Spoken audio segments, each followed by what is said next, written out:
जय श्री राम दोस्तों। तो आपका स्वागत है एक और नई वीडियो में। आज का जो टॉपिक है हमारा वो है एलपीजी पॉलिसी। तो भाई साहब, एलपीजी का मतलब लिक्विफाइड पेट्रोलियम गैस होता है, लेकिन हम इकोनॉमिक्स पढ़ रहे हैं तो यहाँ पे इसका मतलब ये बिल्कुल भी नहीं है।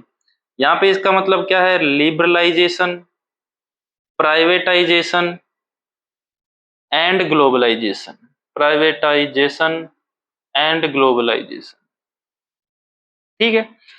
इसको इकोनॉमिक रिफॉर्म्स भी बोलते हैं। इकोनॉमिक रिफॉर्म्स या न्यू इकोनॉमिक पॉलिसी, आपने वर्ड सुना होगा न्यू इकोनॉमिक पॉलिसी, इसके भी नाम से डिनोट कर देते हैं। अब देखो ध्यान से, यहाँ पे क्या वर्ड लिखा? इकोनॉमिक। और यहाँ पे क्या लिखा है? ध्यान से देखो, रिफॉर्म्स। फॉर्म का मतलब होता है बनाना, तो रिफॉर्म का मतलब क्या हो गया? दोबारा से बनाना, ठीक है। तो क्या चीज यहाँ पे दोबारा से बनाई गई थी? जो भी इकोनॉमिक पॉलिसीज थी कंट्री से रिलेटेड, उन सभी इकोनॉमिक पॉलिसी को क्या किया था? दोबारा से फ्रेम किया गया था। अब यहाँ पे क्वेश्चन माइंड में आता है कि क्या इंडिया को ऐसी नीड हुई कि हमें इकोनॉमिक पॉलिसीज को फिर से वापस से रीफ्रेम करने की रिक्वायरमेंट पड़ी? अब देखो, इसको बिल्कुल भी कॉम्प्लिकेटेड नहीं करेंगे, बिल्कुल एक स्टोरी फॉर्म में आपको सुनाएंगे और बताएंगे, जिससे आप इजिली अंडरस्टैंड कर सको कि एलपीजी पॉलिसी को एग्जिस्टेंस में लाने के पीछे उसकी वजह क्या थी। देखो, सबसे पहले 1947 कंट्री यहाँ पे इंडिपेंडेंट हुई थी। ब्रिटिश रूल या कॉलोनियल रूल यहाँ पे खत्म हो गया था। और हमने यहाँ पे चेक किया है कि एट द टाइम ऑफ 1947 या on the eve of independence हमारा एग्रीकल्चर सेक्टर बिल्कुल डाउन था। इंडस्ट्री सेक्टर का कोई अता पता ही नहीं था। और जो ट्रेड था, एक्सपोर्ट इंपोर्ट, उसका भी कोई अता पता नहीं था। जब आप पढ़ते हो स्टार्टिंग पीछे की कहानी, तो पता चलता है कि हैंडीक्राफ्ट के लिए हमारी कंट्री बहुत फेमस थी, जो स्पाइसेस थे उसके लिए बहुत फेमस थी, और मेनली जो स्पाइसेस के लिए यहाँ पे लोग आए थे। फिर धीरे धीरे सिचुएशन ऐसी क्रिएट हुई कि यहाँ पे ब्रिटिश रूल हो गया, ठीक है। उसके ऊपर नहीं जाएंगे हम। तो 1947 में हमारी हालत ये थी कि कुल मिला के बात करें तो हमारी इकोनॉमी बिल्कुल लो थी या डाउन थी। हमें स्टार्ट करना था जीरो से। कह सकते हैं कि हमें कहां से स्टार्ट करना था? 0 पॉइंट से स्टार्ट करना था। तो हमारी कंट्रीज के जो भी लीडर्स थे उनके सामने चैलेंज था कि हमें इकोनॉमी को यहां से स्टार्ट करके एक अपर लेवल पे लेके जाना है, ग्रोथ करनी है बहुत अच्छी। तो गवर्नमेंट ने क्या तय किया कि जो 1947 से 1950 का जो पीरियड है, ये ऐसा पीरियड है जिसमें बहुत सारी कमेटीज फ्रेम की गई थी, बहुत सारे कमीशंस बनाए गए थे, बहुत सारे डॉक्यूमेंट्स बनाए गए थे, बहुत सारी लीगल चीजें की गई थी। वो ए पीरियड था। तो कंट्री को अगर चलाना है तो सीधी सी बात है, इतना टाइम पीरियड तो लगेगा। तो ये टाइम जो होता है, ये टाइम था, इसमें सारे फॉर्मेलिटीज, फ्रेमवर्क, सब कुछ किया गया था। तो 1950 में ही क्या बनाया गया था? प्लानिंग कमीशन बनाया गया। प्लानिंग कमीशन बनाया गया था। आपने 3 टाइप की इकोनॉमी सुनी होगी, कौन कौन सी? Capitalist, socialist. 2 टाइप की इकोनॉमी थी, या तो कैपिटलिस्ट थी या सोशलिस्ट थी। ध्यान सुनो, जब क्या थी? कैपिटलिस्ट थी, इसका मतलब मार्केट वहां पे राजा है। सोशलिस्ट में गवर्नमेंट वहां पे राजा है। तो इंडिया ने बोला कि ना तो हम कैपिटलिस्ट को अडॉप्ट करेंगे, ना ही हम सोशलिस्ट को अडॉप्ट करेंगे, हम करेंगे दोनों का मिक्सचर। तब एक नई इकोनॉमी का जन्म हुआ जिसको बोलते हैं मिक्स्ड इकोनॉमी, जिसमें कैपिटलिस्ट का भी कुछ फीचर्स होते हैं और सोशलिस्ट के भी कुछ फीचर होते हैं, ठीक है। तो 1956 में प्लानिंग कमीशन बनाया। तो जो इंडिया थी उसकी गवर्नमेंट के सामने चैलेंज थे कि हमें लॉन्ग टर्म पे भी फोकस करना है और शॉर्ट टर्म पे भी फोकस करना है। लॉन्ग टर्म पे फोकस करना है, शॉर्ट टर्म पे फोकस करना है, तो क्या करें? तो लॉन्ग टर्म प्लान्स बनाए और कुछ शॉर्ट टर्म प्लान बनाए। तो हम शॉर्ट टर्म के प्लान बनाते, लॉन्ग टर्म में सभी कंट्री का एक ही फोकस है, जीडीपी को बढ़ाना है, हमें एम्प्लॉयमेंट को फुल करना है, इक्विटेबल डिस्ट्रीब्यूशन करना है, मॉडर्नाइजेशन करना है, हमको खुद सेल्फ सफिशिएंट होना। ये सभी इकोनॉमी के सबके कॉमन होते हैं। मेन बात होती है शॉर्ट टर्म। तो शॉर्ट टर्म ऑब्जेक्टिव को फुलफिल करने के लिए एक कमीशन बनाया गया, प्लानिंग कमीशन, जिसका ऑब्जेक्टिव था शॉर्ट टर्म प्लानिंग करना। और शॉर्ट टर्म कितना होगा? 5 ईयर प्लान। हर 5 ईयर के प्लान बनाए जाएंगे। तो इसको 1951 में 50 में बनाया। इसने अगले ही साल एक 5 ईयर प्लान इंट्रोड्यूस किया 1951 से 56। ध्यान सुनो, 1951 से 56 फर्स्ट 5 ईयर प्लान लॉन्च किया। उसका जो मेनली फोकस था वो एग्री सेक्टर कल्चर को ग्रो करना था। क्योंकि आपने 3 सेक्टर पढ़े होंगे, प्राइमरी, सेकेंडरी और टर्जरी। ठीक है, किसी भी इकोनॉमी को ग्रो करना है तो स्टेप बाय स्टेप ग्रो किया जाता है। पहले फुल्ली इंप्रूव किया जाए प्राइमरी सेक्टर को, इसको अच्छे से ग्रो कर दिया जाए, उसके बाद सेकेंडरी सेक्टर को ग्रो किया जाए, उसके बाद टर्जरी सेक्टर को। क्योंकि प्राइमरी सेक्टर को ग्रो कर देंगे तो यहाँ का रॉ मटेरियल इधर आके आता है, तो ये ऑटोमेटिकली ग्रो होगा। इसको ग्रो करेंगे तो सर्विस सेक्टर भी क्या होगा, ऑटोमेटिकली ग्रो होगा। तो इंडिया ने पहला स्टेप है जो बहुत अच्छा लिया कि उन्होंने एग्रीकल्चर सेक्टर को इंप्रूव करने के बारे में सोचा। लेकिन यहाँ पे गलती क्या हुई इंडिया से, बताओ। यहाँ पे गलती हुई सेकंड 5 ईयर प्लान में, कि हमारा एग्रीकल्चर सेक्टर पूरी तरह से डेवलप्ड नहीं हुआ, उससे पहले हम सेकेंडरी सेक्टर में कूद गए। और यहीं पे जो वहां के लीडर्स थे उनसे गलती हुई, और इसमें फोकस किया गया इंडस्ट्री के ऊपर। इंडस्ट्री के ऊपर कैसे, यहाँ पे एक लेके आए आईपीआर 1956, इंडस्ट्रियल पॉलिसी रेजुलेशन, की इंडस्ट्री को हमें नए स्तर पे लेके जाना, उसके लिए एक पॉलिसी रेजुलेशन किया गया। अगर आपसे क्वेश्चन पूछे when was first industry policy was introduced, when first industry policy was introduced, तो फर्स्ट जो इंडस्ट्री पॉलिसी आई थी वो 1948 में। ठीक है, अगर आपसे स्पेसिफिक पूछे इंडस्ट्रियल पॉलिसी रेजुलेशन कब आया था, तो 1956 में आया था। तो दोनों डिफरेंस है, first industry policy 1948, industrial policy resolution 1956। अब आप क्वेश्चन पूछोगे कि सर या कि भाई आप ऐसे कैसे बोल रहे हो कि यहाँ पे गलती हो गई, वो इतने टॉप लेवल पे बैठी ऑथोरिटी है, उनको पता होगा कि किस वक्त क्या करना है, तो उनसे यहाँ पे गलती कैसे हो गई। गलती ऐसे हो गई कि ध्यान से सुनो, मैं अपनी मर्जी से नहीं बोल रहा हूँ, उनके खुद के डिसीजन के ऊपर गलती दिखाएंगे आपको। 1960s और 70s का आपने दौर सुना होगा, जिसमें आपने एक वर्ड सुना होगा, ग्रीन रेवोल्यूशन। ग्रीन रेवोल्यूशन, इसका मतलब 1960s में। तो कुल मिला के बात यह है कि जो सेकंड 5 ईयर प्लान लेके आए थे, उसमें वापस से उन्हें किस पे फोकस किया, एग्रीकल्चर। अब देखो, पहले एग्रीकल्चर फोकस किया, फिर इसको फुली डेवलप ना करके इंडस्ट्री में कूद गए, और फिर वापस एग्रीकल्चर डेवलप कर ले, तो यहीं पे गलती होगी। अगर हम ये दोनों प्लान एग्रीकल्चर को डिवोट कर देते तो हमारी इकोनॉमी बहुत अच्छे स्तर पे जा सकती थी। ठीक है, तो पहली गलती तो यहाँ पे हुई। उसके बाद क्या हुआ, सबसे बड़ी प्रॉब्लम थी कि इंडस्ट्रियल सेक्टर को चलाने के लिए बहुत ज्यादा ही इन्वेस्टमेंट की जरूरत होती है, और उस वक्त गवर्नमेंट को पता था कि जो प्राइवेट इंडिविजुअल्स है या प्राइवेट सेक्टर है वो इतने सफिशिएंट नहीं है कि उनके पास investment available, investment not available, तो बड़े बड़े बिजनेस को वो चला नहीं सकते। तो गवर्नमेंट ने क्या किया कि आईपीआर 1956 जो लेके आई थी सेकंड 5 ईयर प्लान में, उसमें 3 कैटेगरीज इन्होंने बनाई, category first, category first, category second और कैटेगरी थर्ड। इन्होंने क्या किया, कैटेगरी फर्स्ट में जितनी भी नंबर ऑफ इंडस्ट्रीज होती है एक इकोनॉमी के अंदर या कंट्री के अंदर, उनमें से 17 इंडस्ट्रीज, 70 जो टॉप की इंडस्ट्रीज होती है जिसमें हैवी इन्वेस्टमेंट की जरूरत होती है, कंट्रोल की जरूरत होती है, मैनेजमेंट की जरूरत होती है, उन इंडस्ट्री को गवर्नमेंट ने बोला it is exclusively reserved for public sector.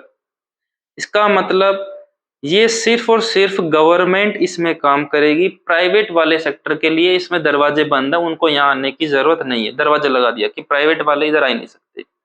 Second category में कितनी इंडस्ट्री को प्लेस किया गया, 12 इंडस्ट्रीज को प्लेस किया गया, और इसमें बोला कि गवर्नमेंट भी रोल प्ले करेगी प्लस में प्राइवेट वाले भी रोल प्ले करेंगे, लेकिन प्राइवेट वाले जो रोल प्ले करेंगे वो under the guidance of government करेंगे।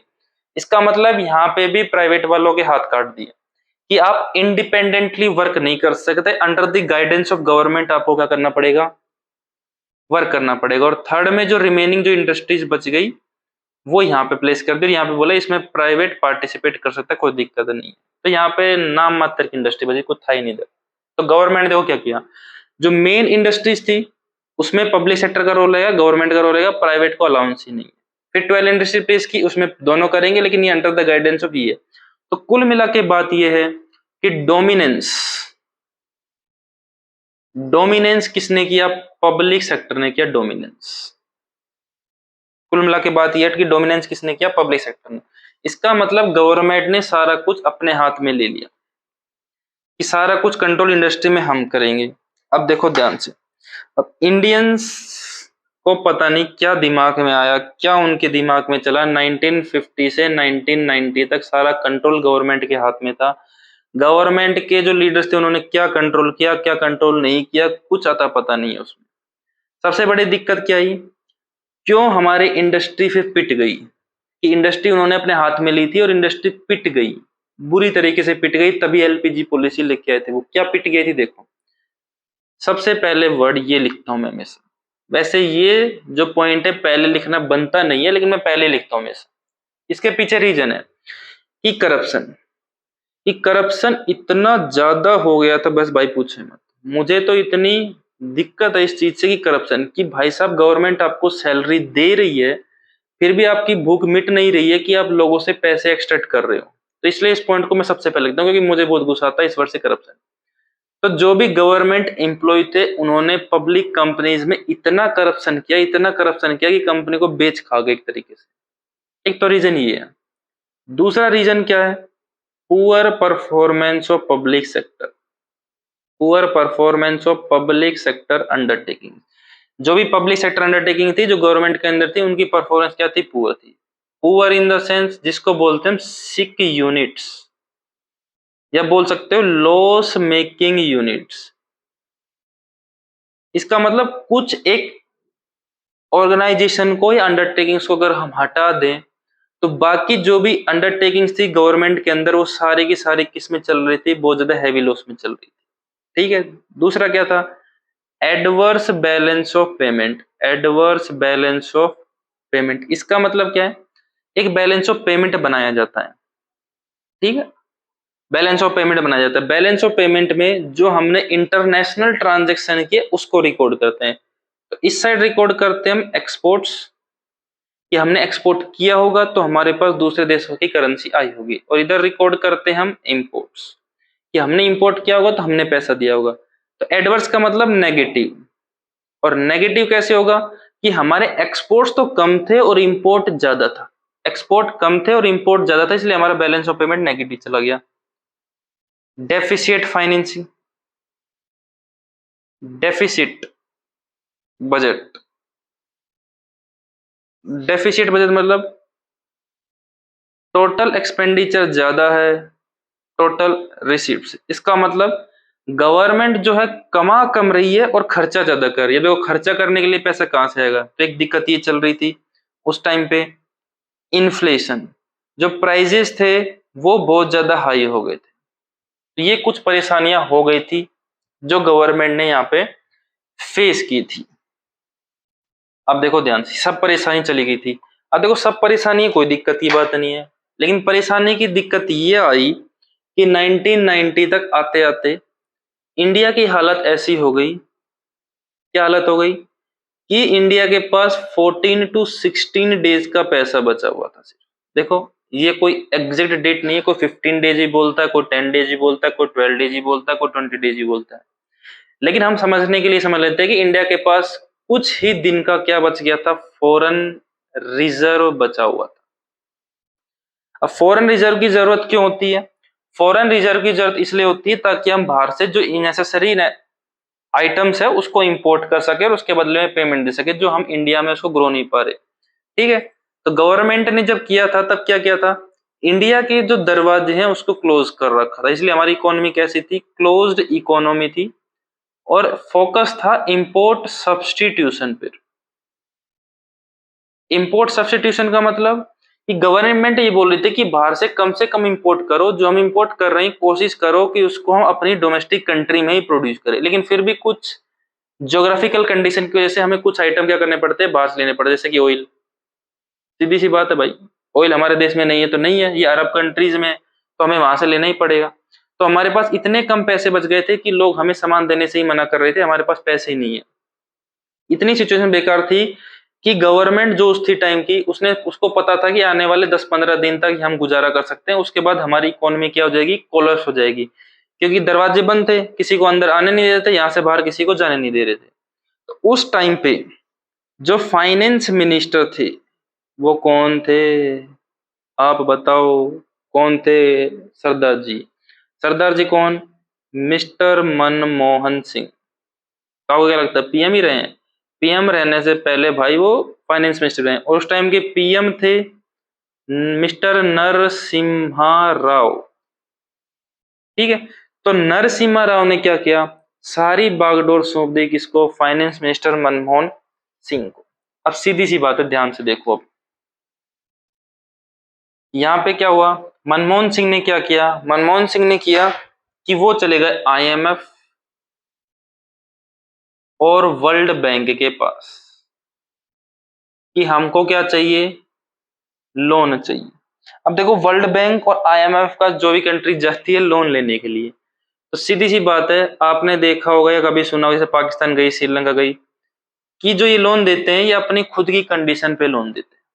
ये बोलते हैं कि हमारी ये कंडीशंस है, इनको आप फुलफिल कीजिए, फॉलो कीजिए, उसके बाद ही हम क्या देंगे आपको, लोन देंगे। ध्यान से सुनो, उसके बाद ही क्या देंगे हम आपको, लोन देंगे।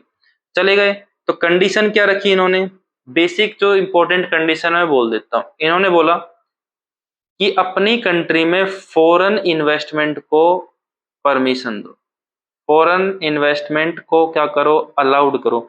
उससे पहले हमारी इकोनॉमी क्या थी, क्लोज थी बिल्कुल, हम किसी को भी अंदर आने नहीं दे रहे थे, गवर्नमेंट ने सारी अंडरटेकिंग अपने अंडर ले रखी थी, प्राइवेट वालों को भी घुसने नहीं दे रहे थे, और सब कुछ बेकार हो चुका था।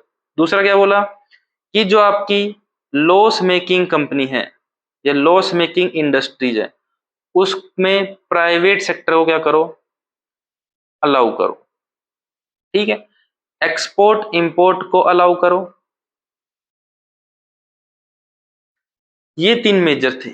और जो आपने लाइसेंसिंग पॉलिसी बना रखी है, लाइसेंस पॉलिसी को क्या करो, रिमूव करो। गवर्नमेंट ने क्या कर रखा था, बताया था ना, 12 इंडस्ट्री है, अगर प्राइवेट को काम करना है तो किसी गाइडेंस में काम करना है, गवर्नमेंट ने गाइडेंस में काम करना है। गाइडेंस का मतलब गवर्नमेंट से परमिशन लेनी पड़ेगी, लाइसेंस लेना पड़ेगा, उसके बाद सारे काम होंगे, उसके अलावा कोई काम नहीं होगा। ठीक है, तो देखो हमारे पास पैसे नहीं थे तो मरता तो क्या नहीं करता, तो यहाँ पे टिक लगा दिया हमने कि हमें आपकी सारी कंडीशंस मंजूर है, बस आप हमको लोन दे दीजिए। तब एग्जैक्ट फिगर तो मुझे नहीं पता, लेकिन अराउंड गोल्ड हमने गिरवी रख के 300 करोड़ रुपए रेज किए थे, 300 करोड़ रुपए रेज किए थे। और वहां से हमने अपनी इकोनॉमी को फिर से स्टार्ट करने के लिए क्या किया था, दोबारा से पॉलिसीज फ्रेम की थी। और दोबारा से जो पॉलिसी फ्रेम की थी उसी को बोलते हैं इकोनॉमिक रिफॉर्म्स और न्यू इकोनॉमिक पॉलिसी। और उसमें जो हमने किया था वो लिबरलाइजेशन किया था, प्राइवेटाइजेशन किया था, ग्लोबलाइजेशन किया था, इसलिए इसको बोलते हैं एलपीजी पॉलिसी।